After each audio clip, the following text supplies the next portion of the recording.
Hello, everyone, and welcome to the Spirituality and Business interview series. I'm so happy to have you all here today. And today we are talking with Marleen Renders. Now, Marleen Renders is a visibility coach. She works with women who want to make a bigger impact with their coaching and healing businesses. And part of the way that she does this is with hands-on work as a brand and website designer, which is so powerful. We're going to have a very great chat today. I'm very excited for all of the things she has to share with you. So before I start asking you any questions, would you like to tell us a little bit about yourself, Marleen? Hi, Tech, and I'm so happy to be here. And thank you, first of all, for inviting me on here. It's going to be a wonderful chat. I can feel it. Yeah, sure. So, well, I live in the Netherlands, but I have an online business, and I think from when I was 19, the first time I heard about someone who had an online business, I felt like that's what I want to do. And I think every step I took after that has been in some way, shape, or form been to lead me to having an online business and having that sense of freedom and time freedom that's so important to me. And yeah, so I've been self-employed since 2 years fully. Nice. And Congratulations. yeah, thank you. And so, yeah, so what you said, like I'm a visibility coach helping women to break through that fear of getting visible, to show up for their business. And I also do the hands-on work. All right. Yeah. Thank you so much for sharing that with us. It's great to hear. I absolutely agree with you about like the time freedom it brings. It's also so powerful to hear about how like everything led you to this path. So I'd love to hear in what ways has spirituality made growing your business different than kind of more mainstream ideas of growing businesses. You know, how has your spiritual path affected your business? It's definitely been me following my inner guidance, learning to listen to what I'm feeling. And when something's feeling off, even though it looks like a great opportunity of some sort, when I'm not feeling that inside myself, I've learned over the time, right, to say no to that more and more quickly, and also to say yes to the things that feel really, really good. Yeah. So listening to my inner guidance has been one of the things that I think, and I think many successful entrepreneurs actually do this, even if they're not so-called spiritual, but they have this sense of what is right and what is not working. But for me, it's an aware, like it's a process that goes on very aware. Yeah. All right. So while we were preparing for this interview, one of the things you mentioned to me is that you completely changed your business model at the beginning of this year. That is a huge step. Tell me about that. Yeah, that was an inner guidance thing, and something really that I let on way too long. So I'll tell you the story. I started off as a transformational guide first and foremost, and helping women to tune into themselves and transform their lives really from the inside out. But something about it wasn't working, wasn't clicking, and the more that I tried, the more I met with lots of resistance to myself, but also with this feeling like it's not, like it isn't right. But I had that vision for myself. I saw myself doing it, right? And I had all these ideas about it. And looking back, I also think I had some self-worth attached to that vision, like me being able to make it in that way. That meant that I would be more worthy in some way. And that was completely unconscious, but that was playing a big part there. Yeah. And at some point, things also started to not work anymore because I had already gotten that intuition, but I was scared to take the next step, to really make a change, to try something else, because I was attached to that vision that I had. And at that point, I just had to realize it was really the outer world kicking in and my saving being gone. And yeah, so I really realized, okay, this is gonna stop now. And the cool thing is, at that point, I said, okay, I'm letting go of this. And I know what this has to look like. I'm not being attached anymore to that idea, even though it was beautiful and seeing myself doing it, it's not working. Wow. And that was a big step. I had to take it. And I think it helped that in the past, I had let go in other areas of my life and seeing the change that happened and the inspiration that came. So I was able to trust that eventually. And I let go. It happened really, really quickly. Wow. So yeah, I think I let go at the end of January this year, and I just said, okay, I don't know, but dang it.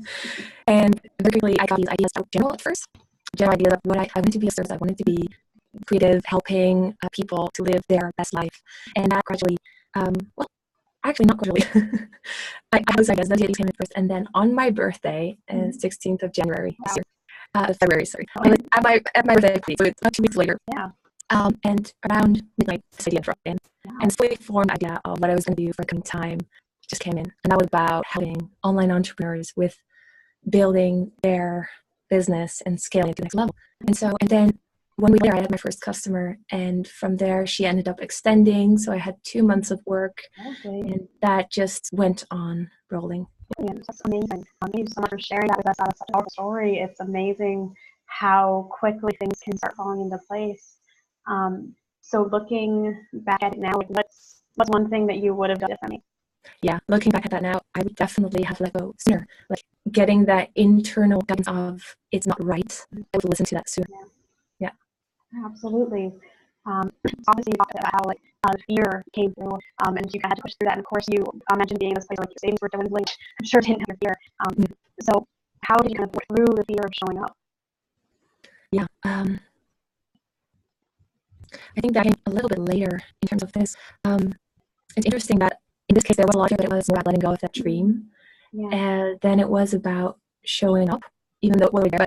But when I really started going through the fear of showing up, that was a few months later into my business, because all of the people that had come thus far had all come in through my network very synchronously. That's the word. And but then I realized, okay, now I start getting more outreach. Now I need to start meeting new people, because you can't just keep up with your network all the time for clients. And I also got that nudge, and that's when those fears started to come up, because I was left out of like the girl cliques in high school. I was bullied when I was younger, and so there was a lot of fear for showing who I really am. Yeah, because sometimes it's still sometimes it's not fully gone, but I have to face that again. Yeah, and I think that's something that a lot of people watching this have been through as well, or currently going through. And many of us have that experience of not really being accepted as in school as children and dealing with bullying. And yeah, those fears can come right back up. So as you've been kind of dealing with that and facing that resurgence, what has been really the most powerful thing for you to be able to face it and keep going?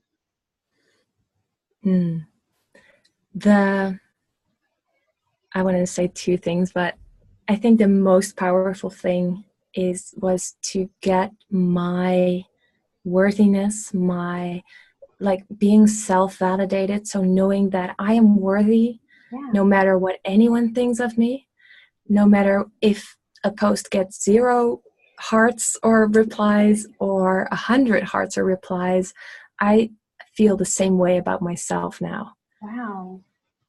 And that is, of course, it's not like one day I woke up and I had that. That came gradually.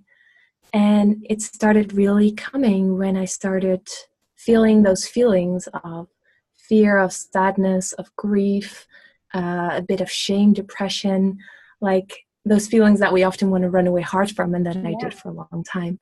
And when I started feeling those feelings and being there for myself in that gave me all the love that I wanted from other people.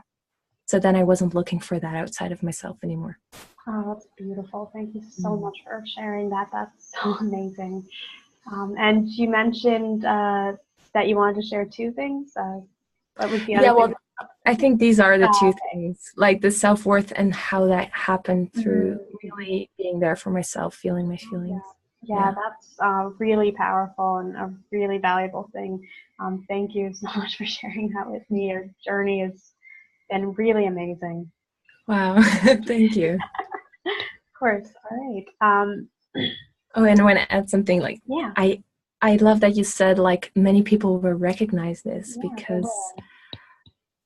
definitely on this path, and I hear it a lot from women, it's like what comes up most for you, and that fear of rejection and that fear of what will people think, and if I sell something, will I be perceived as pushy, or like all of those things have directly to do with this piece. Yeah, Yeah. absolutely. Mm. So one of the things that you mentioned when we were first chatting with each other is that you believe that you create your own reality. Now, I think that's a really powerful and valuable belief, especially and for everyone, but especially for entrepreneurs. Would you like to talk a little bit about how you came to that belief and how that has helped you on this path? Yeah, of course. Yeah. I gotta think back though when I came to that belief really. I think I'm lucky that from a young age I've had a certain sense of ownership in my life. I've had a certain idea that I could do anything I really, really wanted to do. And I think that's directly from my parents. They've already given me a light on that. They're both artists or in the art field, and so against her parents to be an artist, and so that was already I already had some of that, and it's been really helpful. But that's still a little bit below. I'm creating my reality. Um, and that came when I found my spiritual teacher. Currently, yeah, I still learn from her. I don't feel like she's more like my peer now, or I love just getting information from her. But that at that time, I was really looking for a teacher. And so her name is Lila Jones, and her company is Divine Openings. Oh, yeah, you mentioned that you trained as a spiritual guide. Yeah, I did. I really got into those teachings, and they're still groundbreaking. But at that time, they were really groundbreaking for me, different from before. And but that's where I came across that you really create your reality. And I started seeing how everything that showed up in my life, whether that was little things like finding something on the street, or like seeing butterflies suddenly everywhere, to bigger things like suddenly getting a huge sum of money back when just I wanted. All the things were my direct reflections. So what was the question? Well, first, yeah, how that kind of belief came to be, but also how has it helped you in growing your business? Yeah, how has it helped you in growing your business? Hmm. To see that directly, not even what I think, but really what I feel is how I feel about something, how I see things happening for myself, what I can expect, that's what I can expect to come back to me. So it was an inside job first. Yeah. I think so often we want to try all these outer tools and things in the hope that it will create that next result, that result. And I realized more and more that first I do the inside work, and I see that I can do this. I see myself having that, being that, feeling that, and then the right things come to me. And sometimes I get an inspiration, sometimes friends and things, sometimes I actively go looking for something, but then I recognize it. I'm able to see the opportunity when it comes. Yeah, absolutely beautiful. Thank you so much for sharing that. It's amazing to hear how that actually comes up in life. And coming back to you, that's really amazing. I paid off 5,000 euros in debt in 1.5 years while I was in my part-time job and not being on the side. And like that shouldn't reasonably happen. I know that. I've had that kind of experience as well, where just days where I look at my bank account, I'm like, I shouldn't have this much money, but okay. Yeah. And yet still, I mean, there are some parts that, of course, I create my reality, but sometimes I see how yet there are still much parts of my system that some parts of me are creating a reality where, like, okay, I might not be sure yet 100% how I created that reality, what happened there. But for me, claiming that it did, that's the first step for me, and then bring someone to do that. And so I'm not like 100% consciously creating my reality, because all my dreams will be done, right? But yeah. Yeah. Yeah, absolutely. When you were at the beginning of this year and having that sense of things that wasn't you need to change fast, but you were resisting it, so your savings are doing those mentioned. As someone who creates a reality, like, did that? What kind of emotions came up during that time? Did you end up doubting yourself, or were you able to recognize it as a sign that you really did need to change? Yeah, both. I think both, because I did start doubting myself, like having created such wonderful things in the past. I was like, damn, I should have this by now.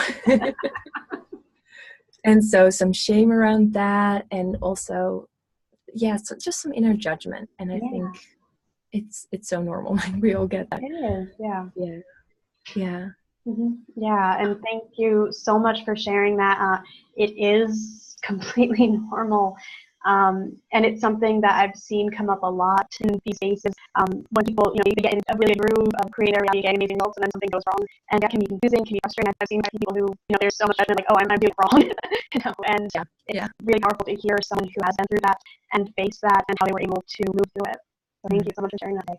Thank you. Yeah, I think the same, like what Mike says, if you're bumping into a tree at 3 miles an hour, it's not such a big deal. But if you're going fast and you're bumping into a tree at 100 miles an hour, it's a crash. So enough to, like, sometimes we hit like speed bump or something and to crash, it doesn't look beautiful. And then no Mike goes, and oh, I failed, and it's never going to work again. And really, it's going to be okay. It doesn't look like that in the moment. Yeah, absolutely. That was a very beautiful way of putting it. Thank you for sharing that story right now. That's absolutely fitting. Okay, so one of the other things I mentioned when I talk about is I have a lot of people who they have this dream or something like that, and they feel resistance to it because they're worried that they're being too egocentric or being selfish, and they don't want to like make a big deal of themselves.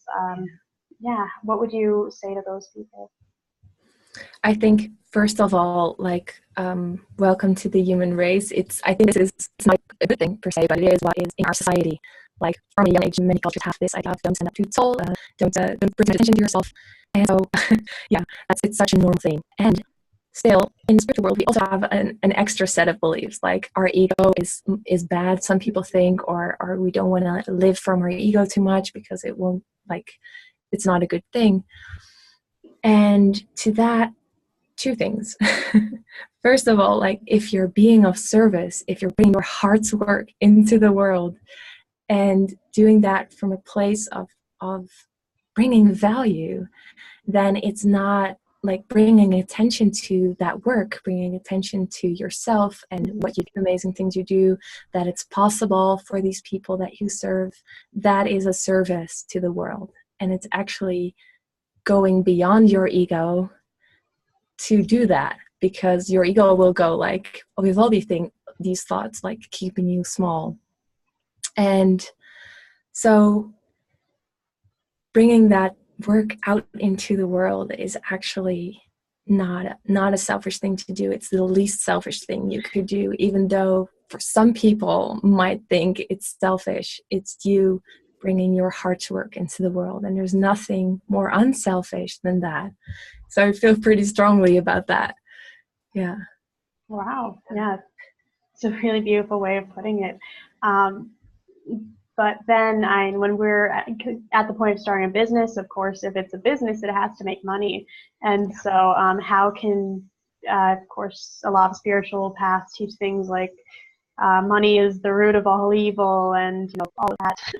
So when someone has these gifts and they want to monetize them, I mean, how can you balance being spiritual with wanting to make money? Yeah, I think you have some cool thoughts yourself also. But yeah, and before I get to that, I wanted to quickly mention that whole ego word. Yeah. Which, of course, it's got such a bad rap, but I think I call it the small self.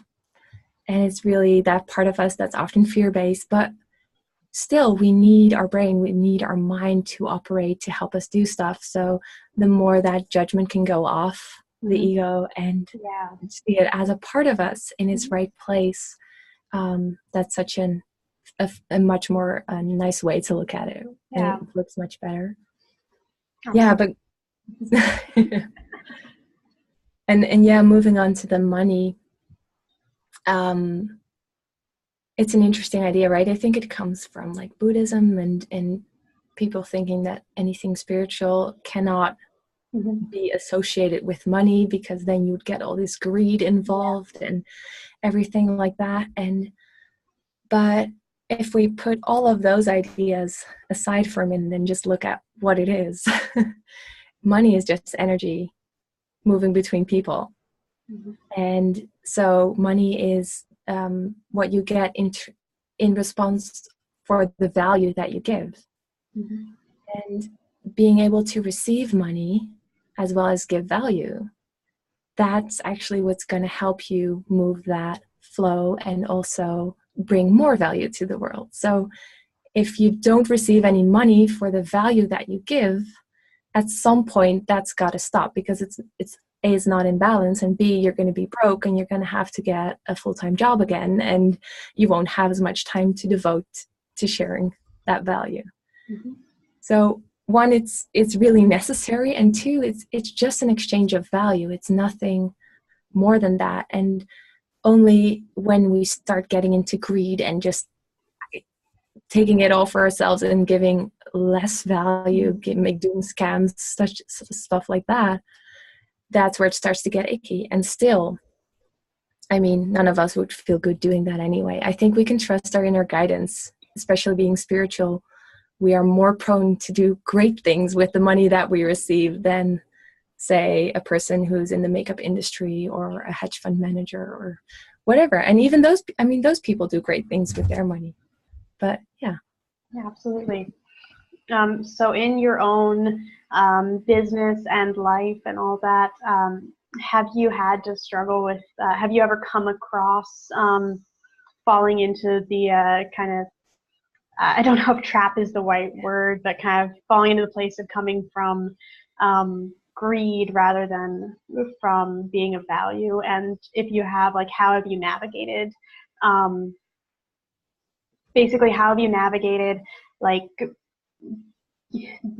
being open to the exchange of energy without veering off into getting greedy? I love this question.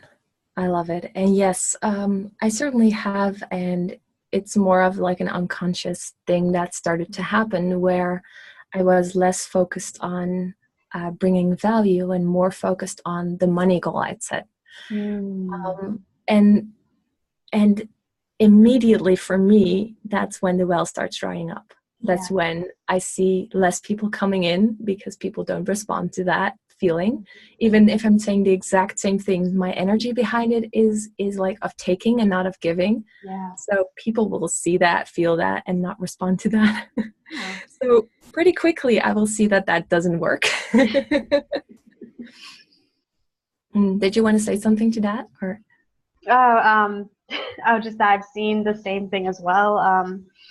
I at one point actually got into a space that was of entrepreneurs who were very, very money focused. Like, really, they set their goals based on income and focused like solely on how to make more money.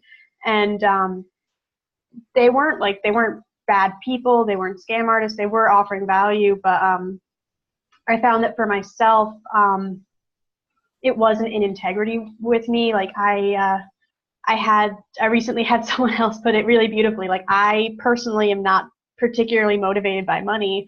I'm motivated by other things. And so yeah, just that's an experience I've had as well. Like, I make more money when I'm not like trying to make money. Yeah, exactly. Yeah. Yeah, also, I don't think, like, if money is a main motivator, there's nothing wrong with that. Like, I think any person, like, I think our, like, I call that the large self, but spirit, God doesn't really judge. That's just pure love. And even the person just greedily taking without giving value, it's still, there's no judgment to that. So, like, this is just the world where we get to explore all these different feelings, vibes, things. So, I have my own personal values and beliefs. So, yeah, sometimes when I start judging that, I'm just open to that. And what was that thing about money I wanted to say? Well, I'll remember it. Yeah. Absolutely. So I know that I think you mentioned you had a challenge that you wanted to tell us about. Before we talk about that, like, is there anything else that you want to talk about today that you really feel like you're going to share with everything else that we've talked about? Well, we've covered a lot. We have, yeah. I'm going to share this with all my. Yeah. Right. Let's see. Oh yeah, I think I already mentioned it. Like, that was the thing I had more about me was, for me as well, money not my motivator. So I'm solely thinking about money goals. It just doesn't motivate me. Whereas when I am focused on the service of value, all the things that this program is going to do for other people, for the people joining in, that's where my heart lights up, my action just comes naturally, because that's just what lights me up. So every time that I remember to shift back into that and it becomes easier and easier, that's when it flows. Yeah. Great. Thank you so much for sharing. We have covered a lot today. Thank you for being so generous with your time and sharing your experience and being so open and vulnerable about some of the hurdles you face. That's so valuable and so helpful. So let's share about challenge. Yes, absolutely. Yes. Sure. All right. Now, when are people going to see this? We can talk about that afterwards. Okay.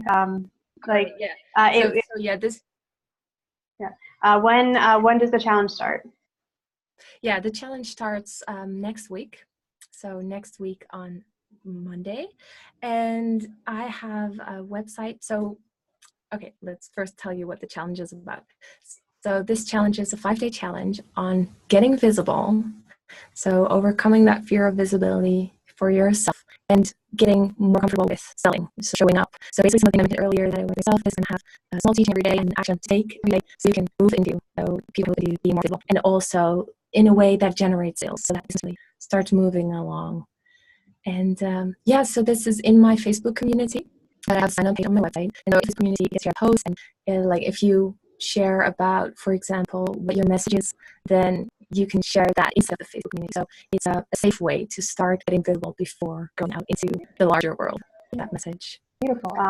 So I'm not sure if this video will be published in time for people to take it live. That's a really amazing opportunity, very powerful. So everyone watching this, like, even if you're not able to do that challenge live, keep an eye out for when Marleen does other challenges. But are there any other items that you have a lot of free resources, help support people? Is there anything else that you'd like to highlight? Yeah, I think I'm going to do this challenge quarterly, but I will also have a free mini course coming up soon, and there's going to be basically a version of that. And so if you go to my website, which is marleenrenders.com, and there will be a link. Okay, perfect. Everyone's posted. Okay, wonderful. Yeah, I was going to spell it out, but then I wouldn't have to. But yeah, so if you go to that website and then /free, you can find the resources that I have available right then and there to support you on the journey of becoming more visible and bringing that business to life. So, all right, yeah. We're scaling it up to the level right now. Yeah, and some of the resources it has, just to give everyone an idea of it, she has some group calls, and we're going to get the next ones in December 16th. She's got some videos and like a whole lot of really valuable free resources for everyone. So I definitely encourage everybody watching this to check that out and see what she's got to offer. All right. Thank you so much. Absolutely. So thank you so much, Marleen, for your time. It's been absolutely fantastic. And again, thank you so much for everything you've shared with me. I'm really, and all of us really, thank you. It's been so valuable. Right. Yeah, Zach, I again want to thank you for your time, the holding of this space. It was a pleasure talking to you. And yeah, I think this was a wonderful talk. I'm going to share it with the people, all the people I know. Fantastic. All right. So before we go, is there anything else you'd like to share? Just in general, keep believing. Yeah. Keep believing in yourself. Yes, keep trusting absolutely. Yourself. Yeah. Very wise words. Thank you so much.